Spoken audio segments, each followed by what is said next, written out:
Hi MC boys எல்லாம் எப்படி இருக்கீங்க? எல்லோரும் நல்லா இருக்கீங்கன்னு நம்புகிறேன். இன்றைக்கி நம்ம வந்து ஒரு சூப்பரான ஒரு ரைடு போக போகிறோம்.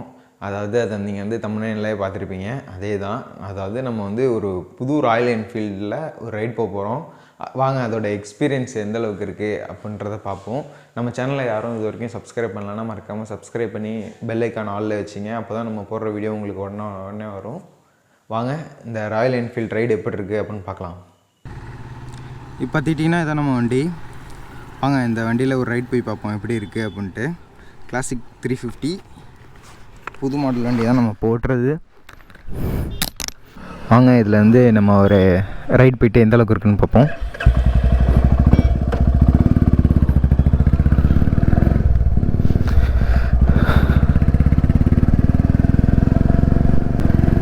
பா பிக்கப்பு வேறு லெவலில் இருக்குங்க.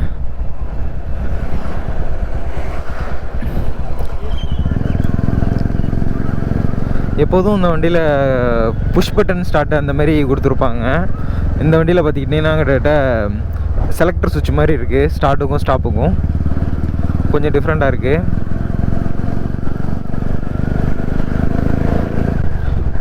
பிக்கப் வேறு லெவலில் இருக்குங்க.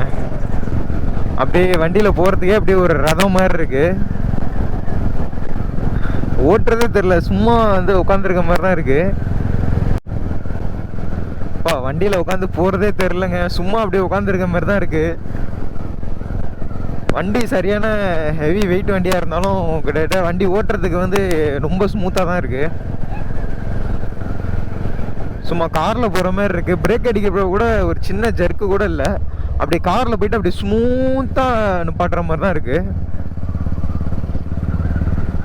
இந்த வண்டியை நம்பி எவ்வளோ தூரம் வேணாலும் போகலாம். லாங் ரைடுக்கெலாம் வேறு லெவல் சூட்டபுளாக இருக்குது.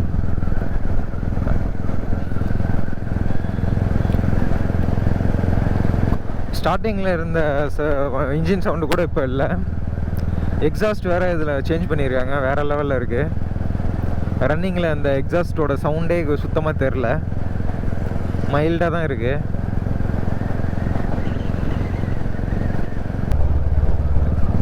ஓட்டுறதே தெரிலங்க. நான் அகெயின் திரும்ப சொல்கிறதுக்கு காரணம் என்னன்ட்டா, எந்த வண்டியில் ஏறி உட்காந்தாலும் ஒரு ஒரு புல் இருக்கும், ஒரு புஷ் இருக்கும், நம்மளை தள்ளுற மாதிரியோ ஒரு இழுக்கிற மாதிரியோ ஒரு ஃபீல் இருக்கும்.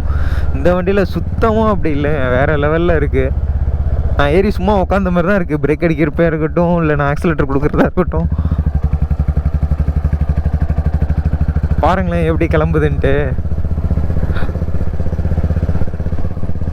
சரியான ஸ்மூத்தான ரைடு, வேறு லெவலில் இருக்குது. இப்படியே நம்ம வந்து நம்ம ஊரை சுற்றி ஒரு ரைடு வர போகிறோம்.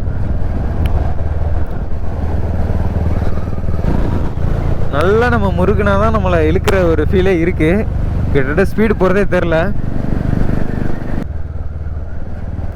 ஸ்பீடு பிரேக்கரில் எந்த அளவுக்கு இருக்குது, ஒரு சின்ன ஜர்க்கு, அவ்வளோதான். ஏறினதும் தெரில, இறங்கினதும் தெரில. நல்ல ஆக்டிவ் சஸ்பென்ஷன் இருக்குது.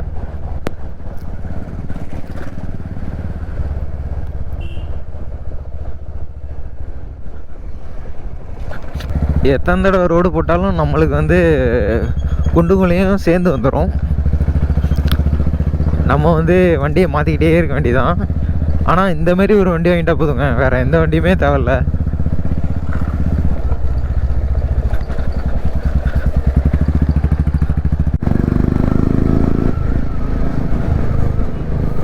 வேறு லெவல் பைக் எக்ஸ்பீரியன்ஸுங்க. உங்களுக்கு எத்தனை பேருக்கு வந்து ராயல் என்ஃபீல்டு பிடிக்கும் அப்படின்னு சொல்லுங்கள். ரொம்ப நேரம் வண்டியை ஓட்டிகிட்டே இருந்துட்டேங்க, ஈவினிங்கே ஆகிடுச்சு. இன்னும் இந்த வண்டியை விட்டு இறங்குறதுக்கு மனசே வரல. இருந்தாலும் அண்ணன் ஃபோன் பண்ணிட்டாரு, ஸோ அவர் வண்டி, அதனால் நம்ம போய் கொடுத்துடலாம். கூடிய சீக்கிரம் நம்மளும் இதேமாரி ஒரு வண்டி வாங்குகிறோம். ஆனால் அந்த கூடிய சீக்கிரம் வந்து எவ்வளோ சீக்கிரம் அப்படின்றது தான் தெரில. ஓகே, எம்சி பாய்ஸால் முடியாதுன்ட்டு எதுவும் இல்லை, வாங்குகிறோம், முடிஞ்ச அளவுக்கு சீக்கிரமாக வாங்குகிறோம். ஓகே ஃப்ரெண்ட்ஸ், இந்த வீடியோ இதோட முடிச்சுக்கிறேன். நம்ம அடுத்த வீடியோ சீக்கிரமாக சந்திப்போம். பாய். நம்ம சேனலில் இது வரைக்கும் யாரும் சப்ஸ்கிரைப் பண்ணலாம், மறக்காமல் சப்ஸ்கிரைப் பண்ணி பெல் ஐக்கான் ஆலில் வச்சுங்க. தேங்க்யூ.